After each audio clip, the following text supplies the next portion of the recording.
Hello everyone, Helen here, and welcome back into the Campervan, where I'm going to take you today on the fourth part of Phil and I's most recent campervan trip to Scotland. And so far we've explored a bit of the area to the south of Oban on the west side of Scotland, and then we've been to the islands of Coll and Tiree. And when I left you last time, we were just about to head for our overnight spot, our last overnight spot on the Isle of Tiree. So let's go. Come travelling with me. As part of the Croft camping scheme, we'd pre-booked our wild camping spots on Tiree, and for our third night we'd be right next to a little beach beside Ballafetrish Bay. It was a beautiful, sunny though windy evening as we drove by the coast to get to our place for the night. There were a couple of other vans there, but it was still a very peaceful location, right on the seashore, where only the sounds of the waves washing up on the beach could be heard. It was really idyllic and extremely restful. We cooked a couple of spicy bean burgers for our tea, and then we settled down for a relaxing evening. After a good night's sleep and waking to the sound of gentle waves, it was time to leave our lovely spot and set off for the ferry terminal, because we were booked on the 10 o'clock crossing back to Oban on the mainland. I felt quite sad to be leaving Tiree so soon, and I would have loved to stay a bit longer, but there was somewhere we had to be the following day, and we had a long journey ahead of us. As we drove onto the ferry, I was surprised and amused to see that we were parking alongside the huge cinema truck that we'd encountered a couple of times during our time on Coll and Tiree. With a 4.5-hour crossing ahead of us, we had a very leisurely journey, and the sea remained pretty calm for the duration of our journey.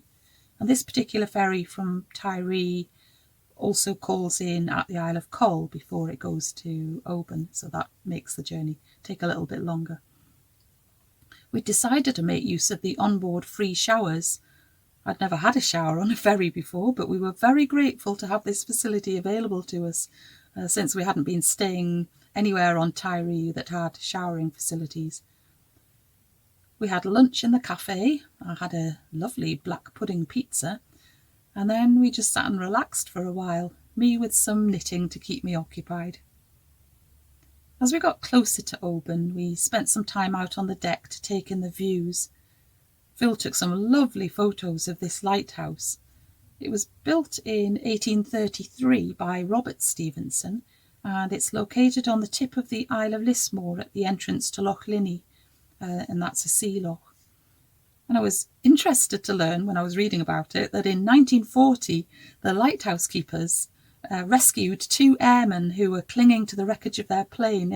We enjoyed the backdrop of misty distant mountains as we slowly made our way towards the ferry terminal.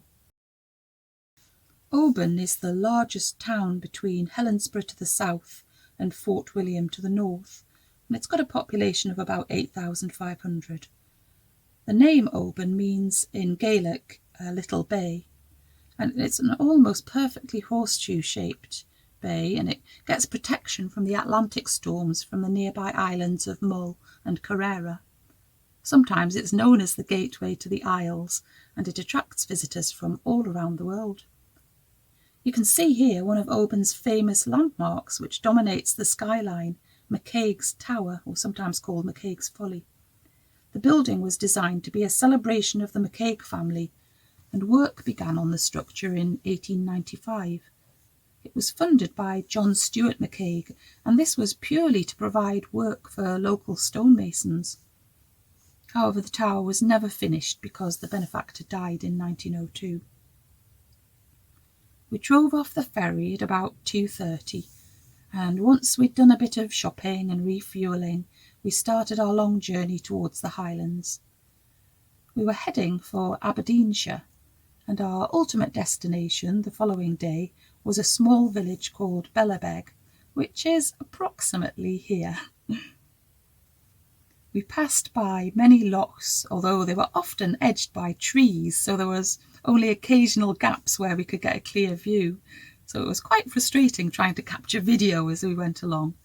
And we had an awful lot of rain during the journey as well. Even when the rain stopped, the next rain shower was never far away.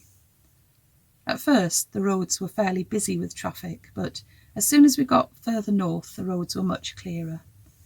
The scenery was often breathtaking, despite having to peer at it through the rain.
Once we arrived at the village of Tomintoul, we decided that we were close enough to the following day's destination, and we drove down a quiet road to a small woodland car park for the night. We travelled about 130 miles from Oban, and it was quite late as we tucked into a bacon butty and cups of tea before getting ourselves off to bed. After a quiet night, we set off from the woods and continued our way northwards, or northeastwards, I suppose, enjoying all the heather-covered hills and wide views through the Cairngorms National Park, along some high roads and mountains that are regularly covered in deep snow in the winter, and which attract lots of people who love doing winter sports, particularly in one of the areas that we passed through, a snow road called the Lecht.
We took a short stop to investigate a set of sculptures that we came to along the way. They're called the Watchers, and they face a hillside where there's a 16th century castle, Corgarth Castle, and it stands there white and stark against a background of natural colours, and it's quite an evocative presence in the almost uninhabited landscape. The Watchers are in the form of cowls clustered on the hillside, close to an existing standing stone sculpture, which has a little poem carved into each of the four sides. As still skies or storms unfold, take a moment to behold. Warm your soul before you go, in sun, rain, sleet or snow. Each of the four cowls contains a seat, providing hooded shelters for individuals in a windswept and sometimes snow-swept environment. The intention is that we should just interpret these cowls in any way that we wish. So they might be animals on a hillside, or figures in armour, helmets, or crows, ruins, standing stones, or whisky stills. And they definitely gave us pause for thought. The sun came out as we set off again through even more breathtaking scenery.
And it wasn't long before we arrived at the parking area on the outskirts of the village of Bellabeg, where we'd come to attend the Lonach Gathering and Highland Games, a special anniversary that deserved an extra special visitor, but more of that later.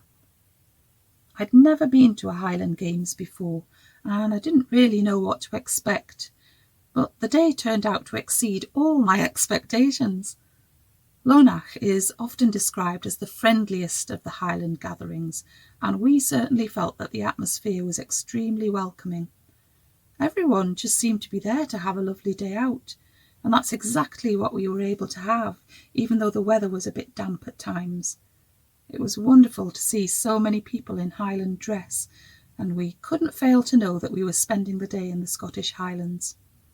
As we walked into the village to find the place where the games were being held, we paused to enjoy the amazing procession of the Lonach Pipe Band and the Lonach Highlanders. They'd been parading since 8 o'clock that morning, stopping at several places along the way to have a tot of whisky, although the marching was very orderly, so I don't think too much whisky had been drunk.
We arrived at the arena where the games were to take place, and we started soaking up the atmosphere, enjoying the visiting pipe bands who were parading around the arena before any of the other events began.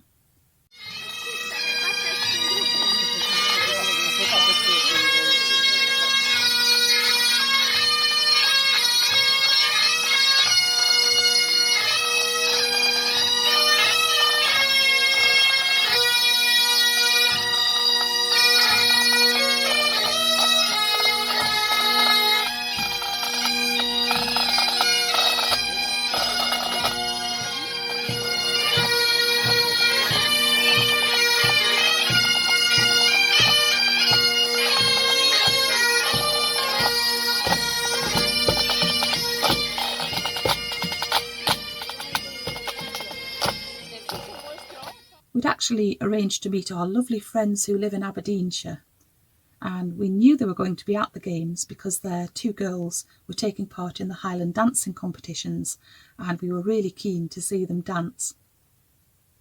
The compere of the whole event was absolutely brilliant. The excellent sound system in the arena meant that every word that the compere spoke could clearly be heard, and it was just the perfect commentator for the day's events.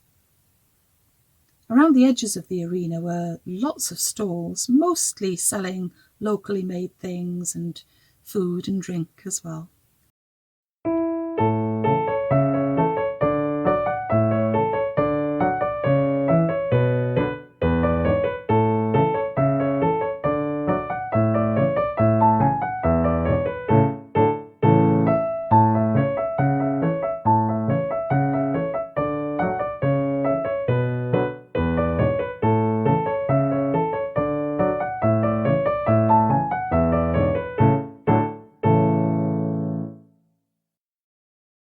We thoroughly enjoyed watching a display of dancing by the local Lonach School of Dance. This wasn't part of the competitions, but just an opportunity for these young dancers to perform. Some of them very young indeed. Oh, they were so cute, and I loved every minute of this display.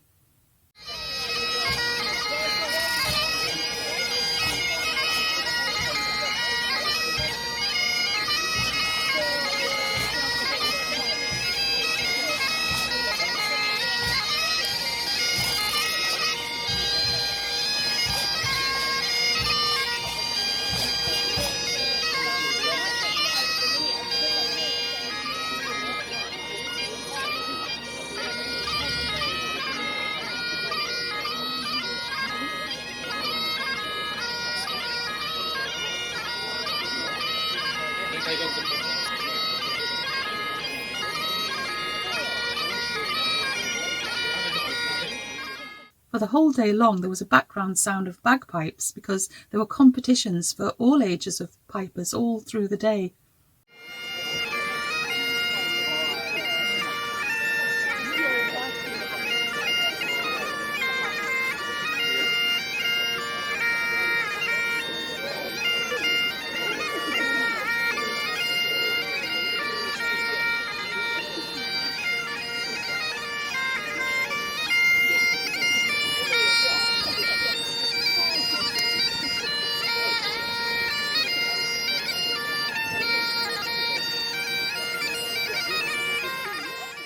I loved the expressions on the faces of these 2 judges.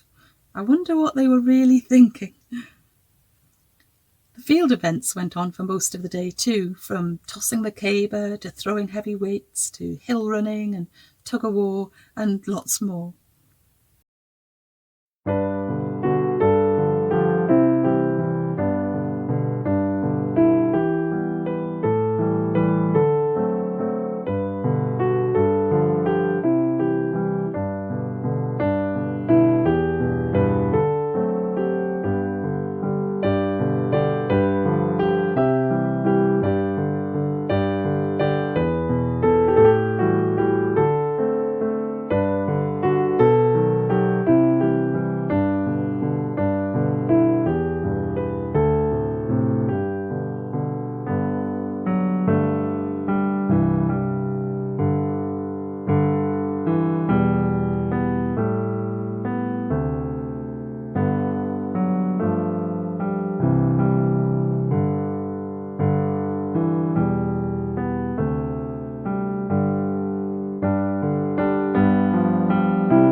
about the middle of the day, there was an announcement to say that we were to welcome a special visitor into the arena.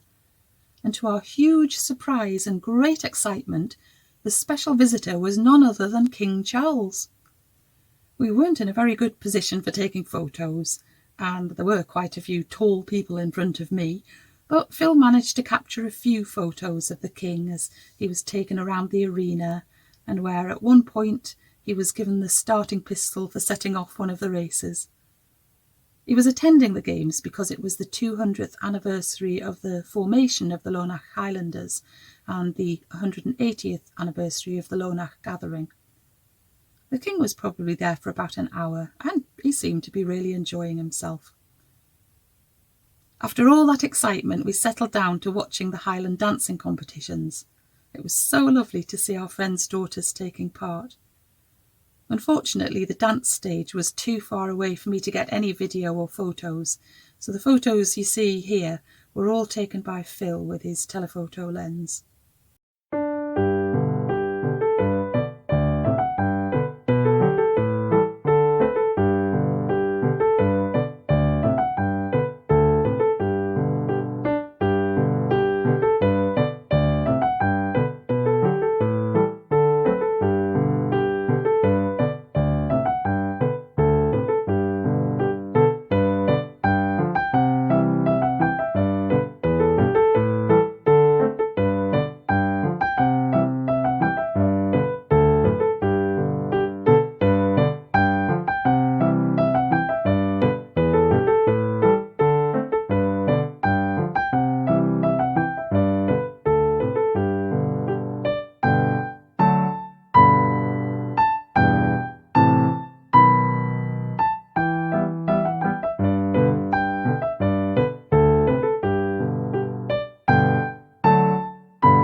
As the afternoon drew to a close, we enjoyed a final parade of the Lonach Pipe Band and Highlanders.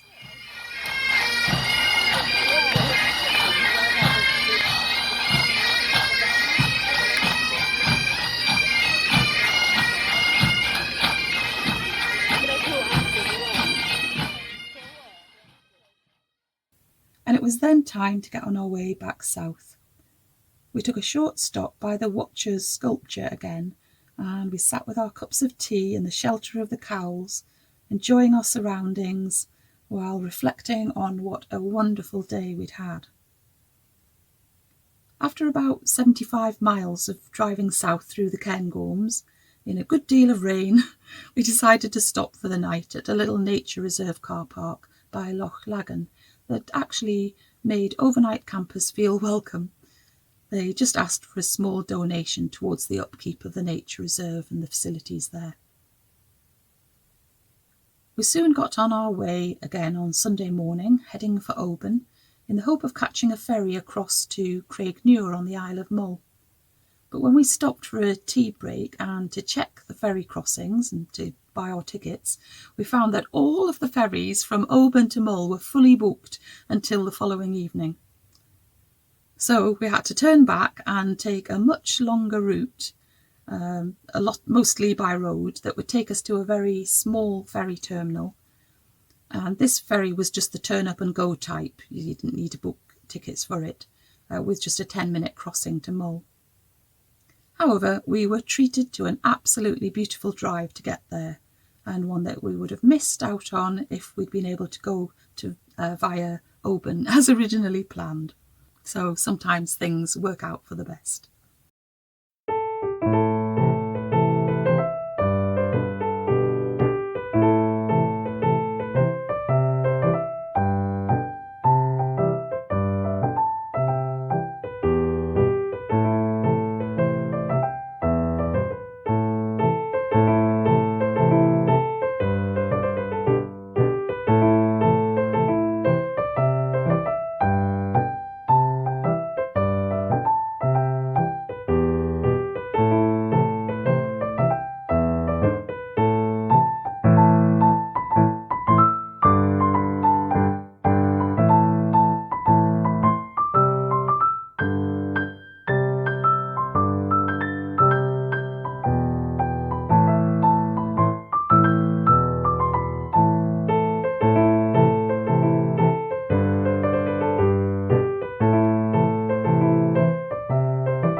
We arrived at Loch just as a ferry was preparing to depart, and we were fortunate that there was a space on the ferry for us, although we wouldn't have had to wait long for the next ferry.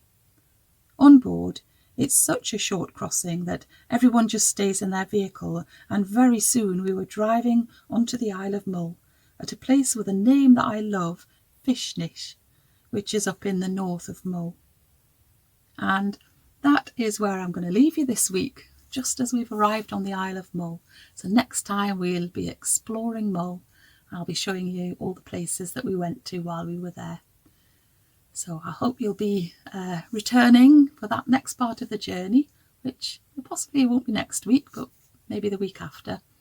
And until then, take great care of yourself, keep nice and busy, and I'll see you again very soon. Okay then, bye.